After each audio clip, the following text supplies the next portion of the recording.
Conquering CAT is just the beginning. The next crucial process is the GDPI that will assess your communication skills, critical thinking, and personality traits. It's all about proving that you're not just book smart, but business smart as well. So that's why the GDP topics usually revolve around global news and current affairs.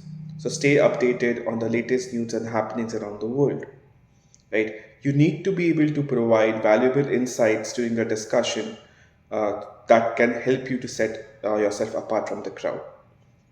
So work on your effective communication skills as well. Read up on business literature, understand how to provide or give complex ideas, uh, work on your written skills and spoken skills as well. Take parts in mock debates and interviews. So these are some crucial aspects you need to take care of during the GDPR process. This is Sachin from Career Launcher Ahmedabad. Stay tuned for more insights.